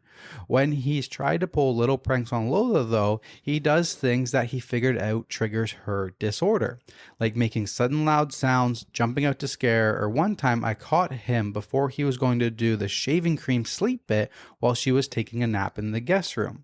I warned him in more detail then that he shouldn't mess with her while she's sleeping, as interrupting her regulated cycles isn't good for her, and at the absolute best, she is the worst kind of cranky when she's woken up. Ian looked like he understood, and I thought that was that. I threw a New Year's Eve party a few days ago and invited Ian and a bunch of mine and Lola's friends. Everyone was having a good time. My watch went off with an alarm that we set for Lola to take a nap. She went off with a sleepy smile and I kept partying. A while later, we all heard a scream, followed soon after by cussing and something breaking. I panicked as it was in my room where Lola was, and I ran through, nearly kicking the door down, to find she had shoved someone down and was yelling at them. I looked to see who it was and saw a spider mask that I unfortunately recognized was Ian's from years ago. I saw him scrambling to get away, but she only stopped when 3 of her friends pushed past me to pull her up and check on her before she ultimately passed out in her arms, or in their arms. What the heck? Ian scrambled off the floor and ripped the mask off, revealing the work she'd managed to do in the time it took us to react. He started bawling, telling me that she was insane and abusive, that he only wanted to make sure she wasn't going to sleep through the ball drop. At this point, everyone started yelling. Ian looked terrified and kept repeating that she was crazy and that I shouldn't be with someone who could do this to their boyfriend's brother. Some of my guy friends were yelling that if she did it to him, she could do it to me. All of her friends were screaming about how he should have known to leave a sleeping girl alone and how it was creepy. Ian ended up calling our mom to tell him that Lola hurt him, and she's furious. Lola's friends ended up carrying her out against my protest, and my friends were nearly split down the middle. I remember standing there while everyone argued while the ball dropped, my mother calling me for the 10th time, and Lola finally texting me that she needs space to think. Since then, we've lightly texted. She's expressed that she can't shake her fear of what happened, but she still hasn't told me from her side what actually happened. Ian and my mom were trying to convince me to break up with her and chastising me for not helping or standing up for my brother when he was being assaulted. Also demanding an apology for not playing my part as the older brother. Ian has FaceTimed a few other family members, and now my aunt, who paid for both of our colleges and the house my mother and brother live in and helped me get my apartment, is taking the 3-hour drive up to make sure her boys are okay, which is stressing me out even more. On one hand, I know family is family, and I should stand up for the people who have helped raise me and become the person I am. On the other hand, Lola is my girlfriend and I adore her. I love her and I feel like I should be there to protect her. I don't want to push her boundaries, but not talking to her is a different kind of hurt. Ian is convinced that what he was doing was well-intended prank and was wrongfully punished for wanting to make sure everyone was enjoying themselves. I don't know if I believe that, but I've known Ian for 22 years. Growing up, we were inseparable. I don't want to doubt him just because love may be blinding me. How do I approach the situation with Lola? How can I convince my family that Lola isn't a threat? She's honestly the most sweet and caring person. She just can't be woken up, and part of me feels like she was pushed to that point. She was. Exactly. 100% she was pushed. Like, she was literally pushed into a corner and they didn't like the outcome. He was warned, don't do this. She needs her sleep. She has a sleeping disorder. And he didn't like the consequences of his own actions. Exactly. No, Ian is an asshole. Yeah. Asshole. Gets even deeper. No. How? So, relevant comments. After my dad left, everyone on my mom's side came together to help her get back on her feet after she lost her house and was out on the brink of losing her kids too. My mom had my sister and me young, and unfortunately she couldn't finish high school taking care of young twins, with my grandmother dying soon after. My aunts and extended family all came together to help raise us, get my mom the help she needed, and make sure we had what we needed for school, life, and really saved us from not just homelessness, but worse. I have such high respect for my family because I know what they did for me. My aunt personally tutored me after I was diagnosed with a learning disability, and because of her, I made it to graduation, let alone college. I joke that I wanted to be like her when I grow up, and now to know that the same people that I owe my life to are now upset at me because the choice I made has made me so incredibly anxious. I freeze up thinking about it, just like I froze up in that room, and I don't know what to do. I love her. I know I do. I'm flustered. That's fair to feel like that. I know you're in the middle, and for someone to do all of that for you and is demanding basically that you break up with your girlfriend, that puts you in a tough position for sure.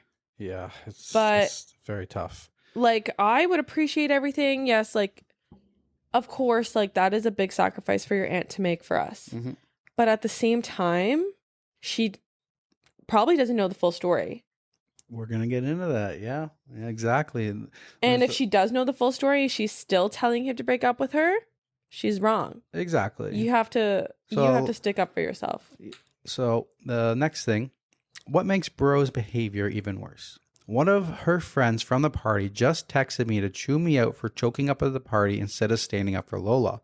A lot of the choice words were used, but the thing that stuck out with me was her calling my brother insensitive for not only disturbing her, but for using a phobia against her. It just clicked for me that he had on a spider mask. Lola has severe acrophobia. I'm going to guess that's the spear of spiders. Yeah. I know this, and I'm racking my brain trying to think if even knew that or if it was bad luck that he decided to pull this stunt with her. Thank you to everyone who has shared their advice and opinions and comments and DMs, even the more blunt and rude ones, letting me know in not acting. I was hurting my girlfriend as well. She called me a few minutes ago and I was happy to hear her voice, but I'm still crying from getting to. She sounded quite not like her usual bubbly self, and she didn't say much other than ask if it was okay if we could talk tomorrow. I wanted nothing more than to keep her talking. I apologized over and over, but she thanked me for apologizing and kept changing the subject to where I wanted to meet her tomorrow. We decided it on a nice crepe and tea place she likes, one of our first date spots, and then she hung up. I know now that I can't stay impartial. My aunt's going to be at my mom's soon, and I've been pacing my living room, thinking of how I'm going to approach this with my family. I don't want to be rude, but I won't let my tone and language stop me from doing what I should have done in the first place. Ian has given a lot of excuses, but none of them make up for what he's put her through, and I let that slide for no good reason. After hearing her voice and how down she sounded, I feel ready for war. She might break up with me, and after reading all of your comments, I'm disgusted with my actions, and I'd leave me too. Honestly, I don't think he handled it that terribly. Like, I think more the fact that he froze and just didn't do anything. Yeah, but I don't know. He shouldn't be getting so much hate for that because it's like, it's his brother and it's his girlfriend. It's like he's in the middle. I would have punched my brother in the face. Yes. Okay. And also another comment. For the brother, like whether he knew or not about her phobia is irrelevant. Because even if he didn't know about the phobia, he's still waking her up. Yeah. He knew about the sleep disorder. He was explicitly told by the brother, exactly, do not wake her up. And even without a sleep disorder, you think your prank is funny. Exactly. If you prank somebody and wake them up from sleep and they attack you because they're scared shitless, you reap what you sow. Exactly. You deserve to get punched in the face, scratched in the face. That's your own damn fault. You thought your prank was funny. It wasn't. Now you're paying the consequences. Yeah. You're going to do stupid shit. You better be tough. Exactly. If you can't handle the heat, get out of the kitchen, bitch. Exactly. There's an update. Okay. To everyone who has reached out to me with advice on how I can learn from this shitstorm, thank you. To everyone that has helped me understand that just because family has done a lot for you, it does not mean that you're indebted to them and can't have an opinion or a life of your own. Thank you. To everyone that has reached out to me telling me that I'm such an idiot, I suck as a boyfriend, and they hope Lola leaves me. They wish she would beat both of us up. Thank you. This won't be a full update as a lot happened yesterday, and frankly, I don't have time to get into everything with police and packing to deal with. In short, while a lot of you advise I wait for Lola to tell me her side before I confront my family, they all came over to my apartment yesterday morning while I was writing out a list of questions for them. I was supposed to go over the night before, but I texted them saying I need time and if we could meet later today. But they obviously didn't like that and showed up unannounced. The fighting started almost immediately, and initially I was thrown off by them being there, but I matched energy and started yelling back at them for their predatory and enabling behavior of Ian and how I couldn't believe they'd side with him over this, golden rainbow baby aside. My aunt got in my face about disrespect, and while my mom cried and brother cussed me out, but I pointed at my computer and yelled back at them that if they genuinely believe Lola was the problem, then they were victim-blaming idiots that I wanted nothing more to do with. My mom kept crying, but I got my aunt's attention with the computer and she took a close look at the screen. I was going through comments to write up with all the questions. And after a minute, she turned back to us, really my brother, and said, "What is this?" I explained Reddit and that I'd posted for help. Ian then stopped comforting mom and pushed past me to get to the computer, asking what right I had sharing family business on the internet. My aunt stopped him and asked, "Why didn't you tell us you were alone with her? You never told me she was sleeping." To say all hell broke loose would be an understatement. Like a switch, my mom almost immediately stopped loudly crying and looked over at my aunt confused. Ian started shaking his head and reiterated his version of the story, which listening to was infuriatingly off. I'd figured out that not only did he tell mom our extended family a version of the story in which Lola was all too violent with him when he jumped from behind a door to give her a little spook, but he left out the details that put him in any bad light. I started yelling again, calling him a liar, but he started crying and called me a liar who was just trying to lie for my girlfriend. At the sight of my brother crying, my mom pleaded with us to stop. My aunt scrolled more on the screen. It felt like both a minute and forever that we were yelling at each other's faces about how the night went, how I felt he always used his tears to get his way, him yelling at me about how ungrateful I was, etc. Unfortunately, I forgot where we were and didn't keep the volume down at all, and sometime later there was a knock on the door. I didn't know who it could be. Some dumb part hoped Lola, though I knew it wasn't. It was two officers answering a noise complaint from one of the neighbors. Feeling stupid, I plainly explained that no one was hurt and we were having a heated argument, but no one was in danger. I did let them look around and talk to my mom and brother, but my aunt spoke up when it looked like they were just going to give us a warning. "Actually, I think it's good that you're here. My nephew has something he'd like to report," she mentioned to Ian, whose eyes looked between her and the officers quickly. My aunt still looked as angry as when she first arrived, but she was glaring at Ian.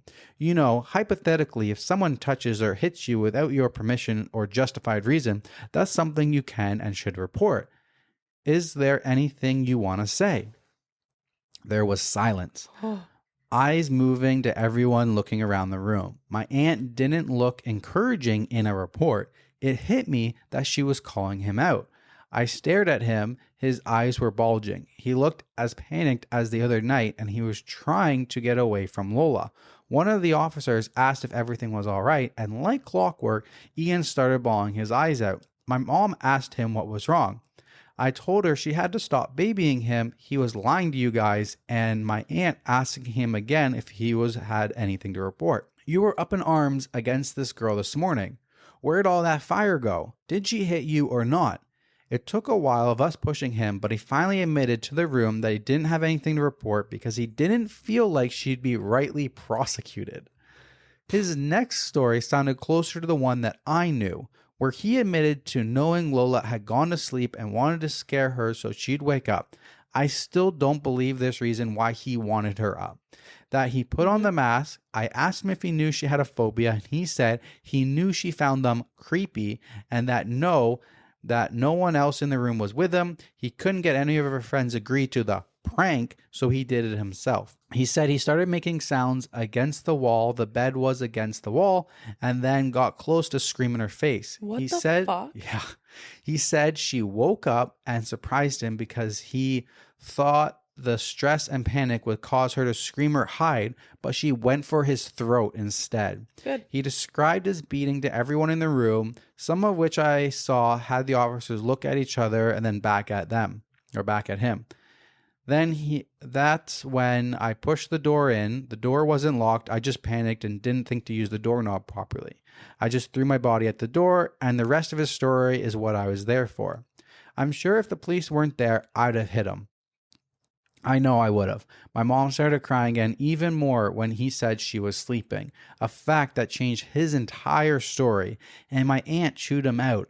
Everyone's scolding him for the stupidity and asshole behavior while the officers explained that it sounded like if what he said was true, Lola acted in self-defense, and that not only was what he did juvenile, but one of the officers asked my mom permission to question him more about his behavior and was concerning, and they wanted to make sure he wasn't a danger to himself or others. My aunt and I told the cops he was 22 at the same time, an adult, and they didn't need her permission. He looks a lot younger than he is. Upon hearing his age, the officer sat down with him and asked him to talk through his thought process.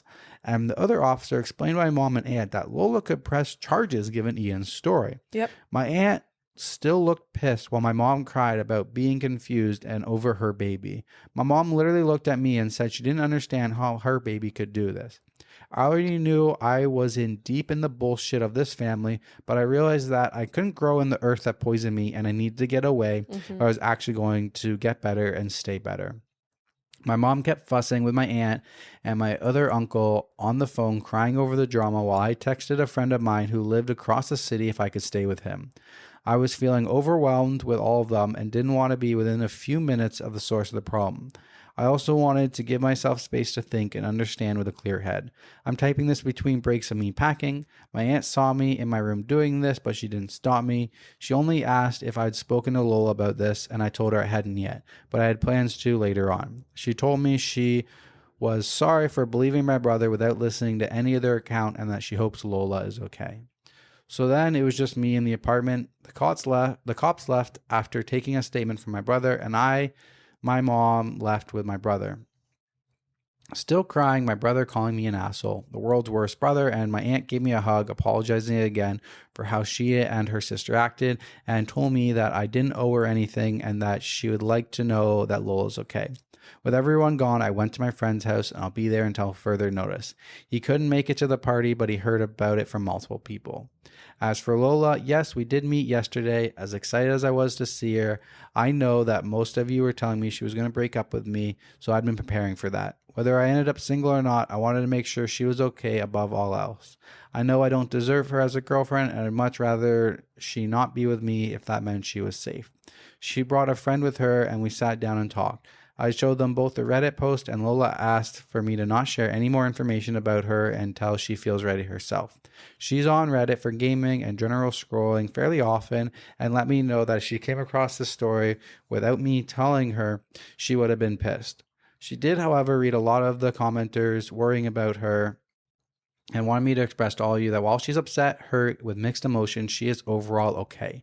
She doesn't like that I posted about her without at least giving her a heads up, but after I offer to take the post down, she only asks that I give her time and leave her personal life and opinions out of anything beyond what I've already said here, or until she says otherwise. In short, she did break up with me, and when I told her about the police telling me that she could press charges, her friend laughed and told me that they were more than aware.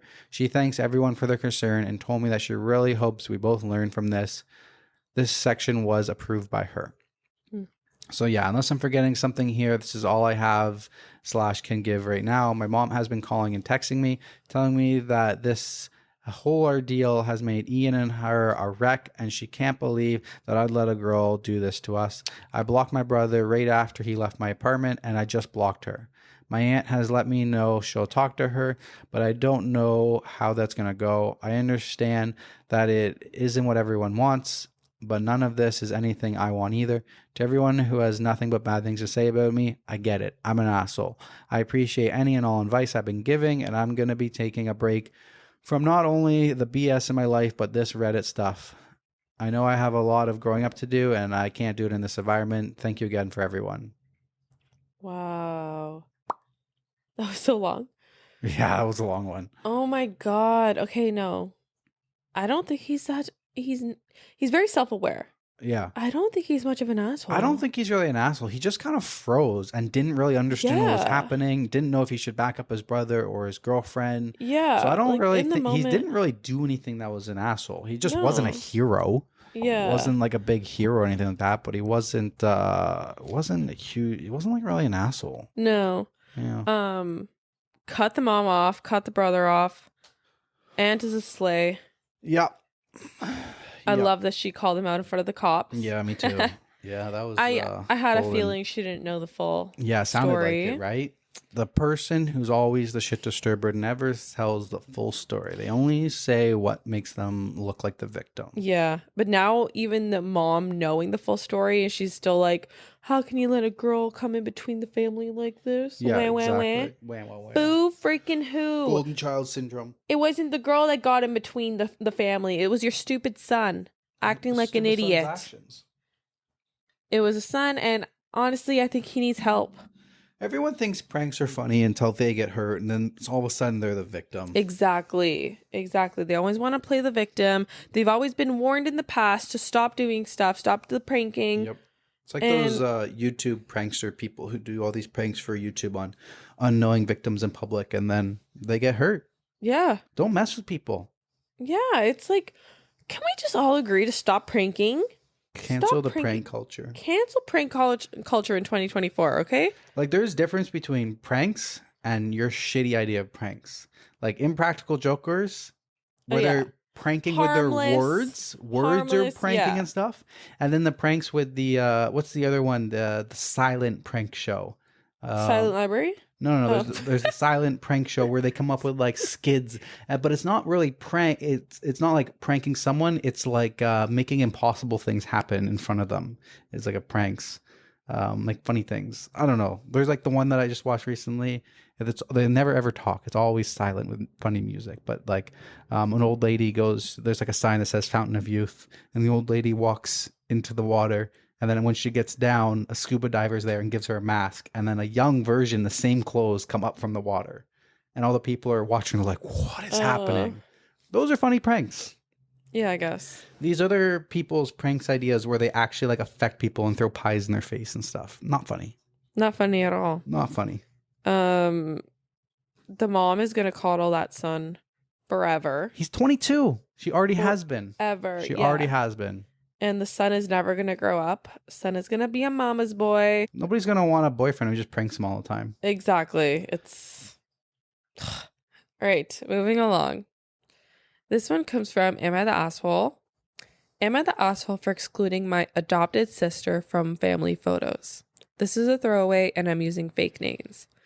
I am 26 female and my adopted sister, Ali, is 14 female. The way we're related is that my younger brother, Michael, 24 male, has been with his wife, Maya, 24 female, since their freshman year of high school. Maya and Ali had a really bad home life, and my mom is very much a my home is open to everyone type of person. So over the year, Maya began spending more and more time at our house, eventually bringing Ali over as well since she was always babysitting. By the time Michael and Maya were 16 years old, Maya basically lived in the guest room and Ali spent after school, most weekends, holidays, and summer vacations at our house. My mom and dad said that they both love Maya and Ali like their own children. My other siblings, 18 male and 16 female, also treat her like she's a part of the family. Even after Maya and Michael moved out, Ali is still at their house the same amount, if not more, than she was before. Now to preface, I have nothing against Ali. She's a good kid, and I've made an effort to be nice to her. However, I've never really liked how she was foisted into our lives. She's not actually adopted, and she still has parents and her own family. Yet my parents spend so much time and resources on her, it's ridiculous. Everyone else has started unironically calling her their daughter or sister, and I've refused. I just don't consider her to be family. Anyways, I got married recently, which is where the issue starts. I invited Ali to the wedding, of course, as she came with all of my other family. When we were doing pictures of the wedding parties, I decided that I wanted one with my immediate family, so my parents, my siblings, and Maya and Michael's daughter. My mom brought Ali up to take the picture with us, and I was forced to tell her no. My mom started to get upset, but then Ali said it was okay and sat down by herself. My mom isn't a very confrontational person, so she didn't make a big deal out of it, but then everyone else realized that Ali wasn't there and they got mad as well. Ultimately, we took the photo how I wanted it because they didn't want to do this at my wedding, but the entire family is pissed at me now. My mom said that Ali cried when she got home because I don't love her, which I don't. I feel like they forced me, I'm guessing, into a position where I had to do an asshole thing by forcing this kid onto me. I don't think I should have to consider her family if I don't want to. Am I the asshole? I don't think so. I don't think so. It's your wedding. Who you want in the photos is your call. Just because they feel like they are adopting them into their family doesn't mean that you have a responsibility to take that onto you. You want the people who you are close with in your wedding picture, and you have all rights to do that. You are obviously not close with Ali, so that's completely fair. I don't think other people should be making it their burden. Oh, I got a cat. My cat is my family. Or, I mean, I guess this is a human, not a cat, but It's not the same. Yeah, I mean, I don't think, yeah, it's not the same, but I don't think that she's responsible to, like, I think she has full rights to not want her in the photo. Did she take another photo with everybody like that? Like, hey, like, can I have a few photos without? And then, okay, Ali, you can come in.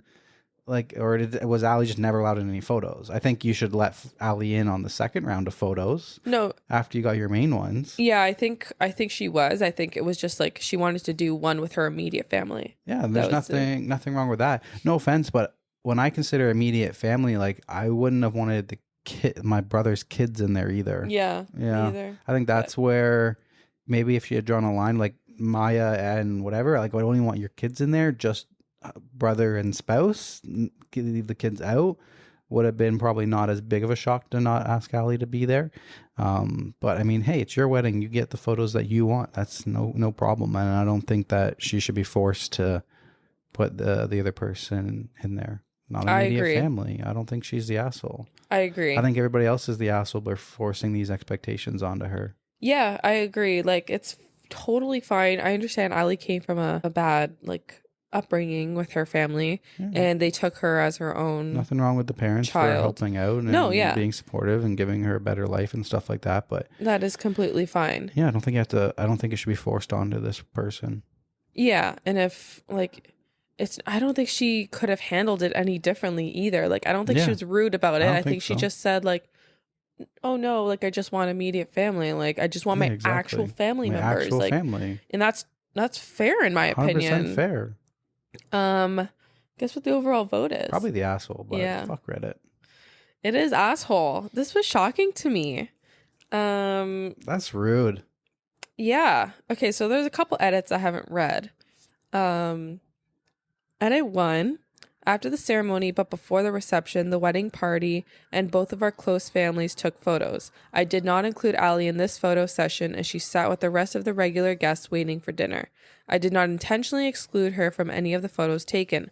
I'm sure she's in some of them from throughout the night, especially because she was there with my family. I hope that clears some things up. Okay. See, I don't know. There, I feel like, okay, you take your photo, and then you can say, okay, Ali, like, if you want to, like, come on in, and then for her and her parents and stuff like that. I agree. But, like, hey, the one that I want to hang in my house. Yeah. I'm sorry, Ali. Like, I'm not that close with you. I'm looking for a photo with the people that I'm close with. Take those photos, and then, okay, Ali, like, you can come in and take the photo so that could be the one that the parents hang up in their house. Yeah. But also at the end of the day, like, even if she doesn't want to do that, like, that's her wedding, her rights. Like, yeah, I agree. Edit 2. Maya and Ali are sisters. Sorry, forgot to explicitly say that in my post. Oh, she did say that. Yeah, I thought she did too. Final edit. The people who are agreeing with me are starting to convince me that I'm wrong. Interesting. Okay. I read that right. To the people calling my parents nasty things in my PMs or just saying that they aren't good people, you're dead wrong. My mom is the most caring and kind-hearted woman in the world, and I should have made that more clear in my post. To be clear, I am also not a monster. I don't mistreat Ali. I get her birthday and Christmas gifts every year. However, I'm starting to understand that I did do a shitty thing by publicly excluding her at my wedding because I just wanted to be exactly how I imagined, especially because my mom was apparently blindsided by my feelings. I was 16 to 18 when Ali started coming around a lot, and I didn't form the same bond everyone else did. I never truly liked being around kids, including my sister, who by all accounts behaved way worse than Ali ever did. But I recognize that she's become part of our family. I think I'm going to make more of an effort to get to know her properly, because I do know she is very mature and intelligent for her age. Also, I don't mean to minimize what Maya and Ali have gone through. By saying she wasn't physically abused, I more so meant to explain why she hadn't been legally removed from their mother's house. She doesn't have extended family that actually cares about her. but they live at a minimum an hour away, so she stays with my parents the majority of the time. Thank you all for your input. Yeah, I still don't think she's the asshole. Like, it's her wedding. She doesn't have a close relationship with that person. She's not her immediate family. She didn't grow up with her whole life. She started coming around when she was 16, 18, so she wasn't even around the home that much. Like, she doesn't really have a relationship with her. Doesn't matter if she's a smart person and a good person or anything like that. She didn't really have that much of a relationship built with her. I think the better compromise would have been take the photos she wants and then let Ali come in.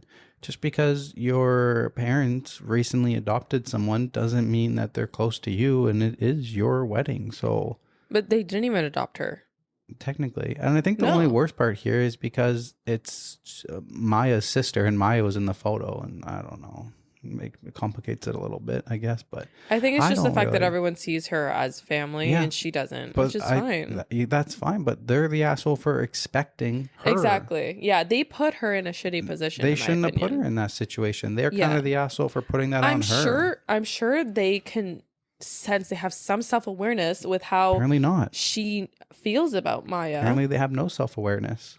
So maybe they just, I don't know. That's like the youngest sibling having the high school girlfriend for 3 months and wanting her in the wedding photos. Yeah.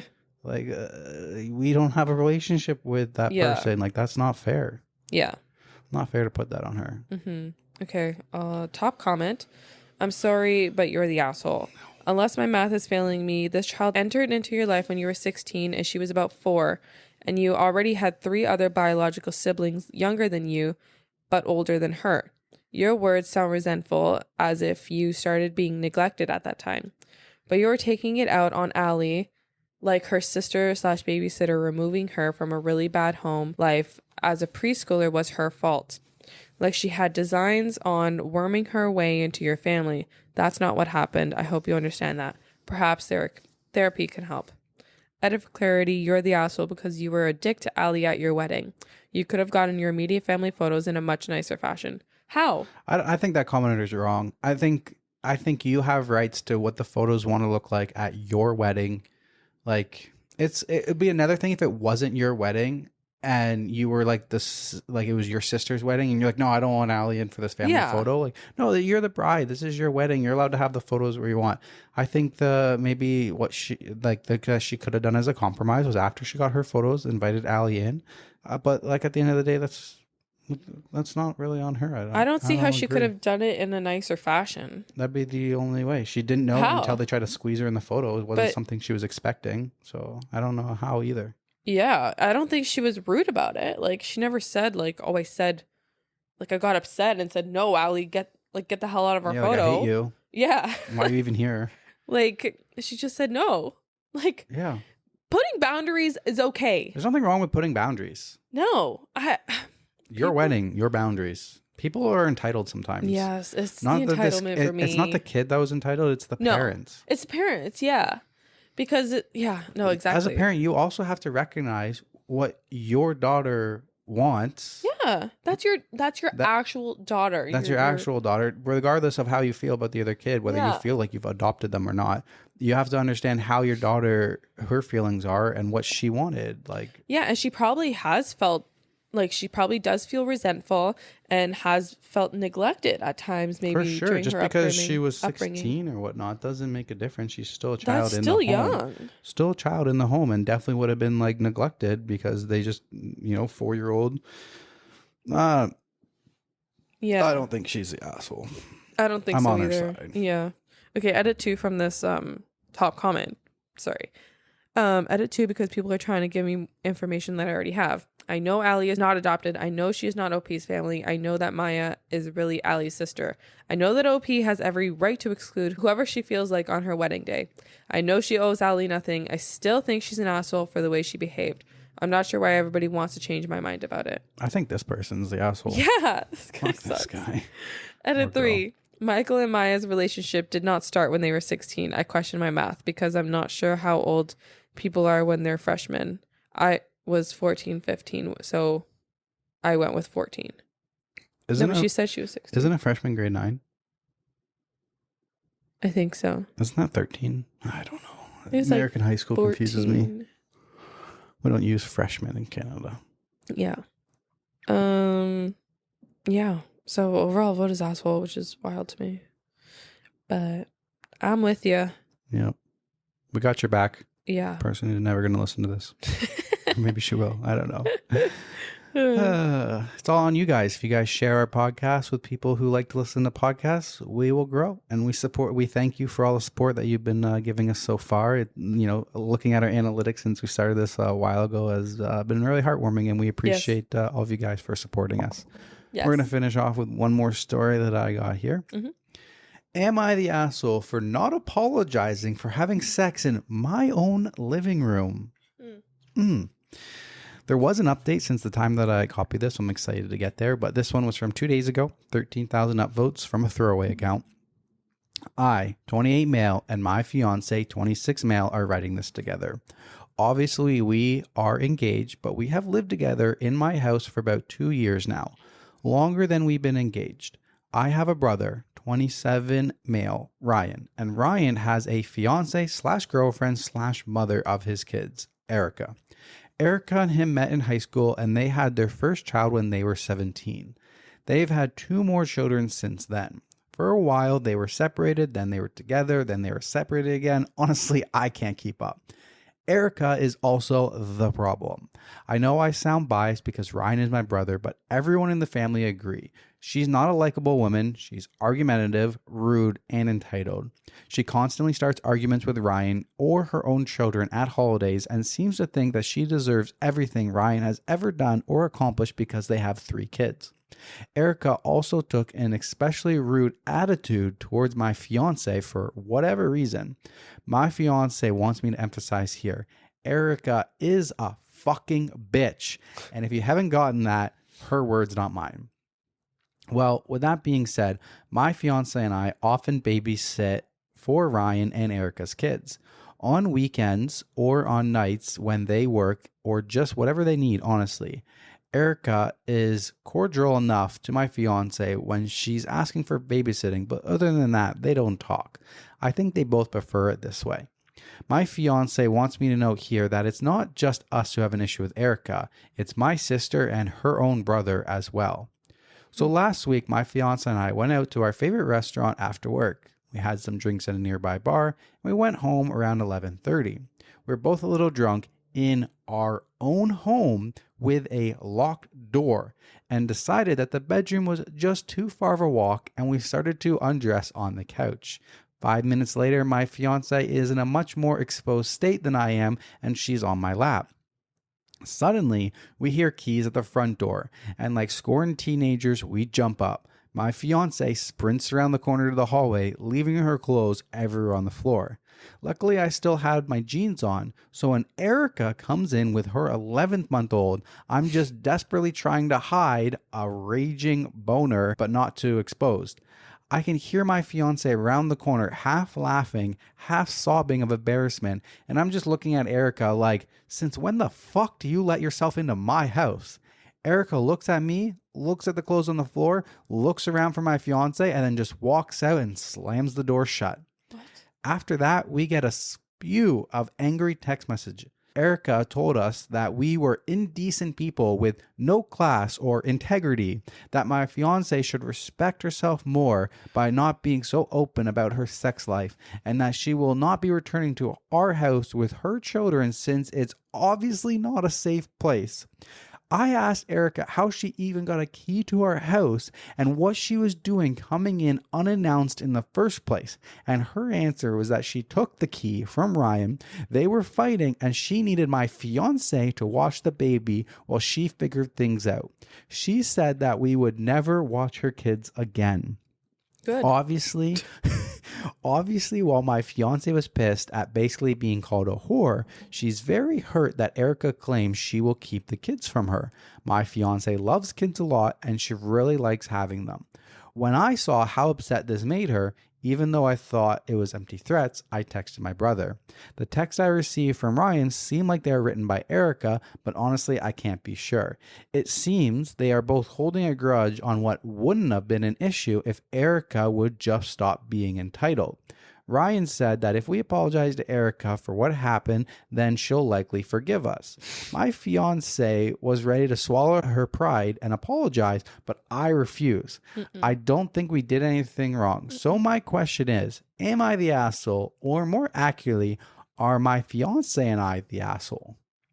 This is such an obvious one. Like, this is a no-brainer. Obviously not. You're not the asshole. But I have so many questions because at first I was confused. I was like, wait, did I miss a part where Erica lives with them? I thought that they lived together at first. And then you said, where did you get the key? And I'm like, no, I did hear it correctly. They do not live together. Yeah. And she stole the key. She didn't even have a key. And then also, like, this is like midnight. Who opens up the house at midnight? You don't have a phone? Yeah, you can't call, you can't text. Who goes into somebody's house unannounced at midnight? This girl's unhinged. This girl is entitled and unhinged. And she has some internal misogyny. Regardless of the sex, they would have been sleeping. So what are you going to walk up to their bedroom and place the baby on the bed and then dip? Like, yeah. What the fuck? And she's definitely misogynist. Did you hear what she said about... Yeah. But how is that making her a whore? Having sex with her own fiance in her house, that's a whore? Yeah.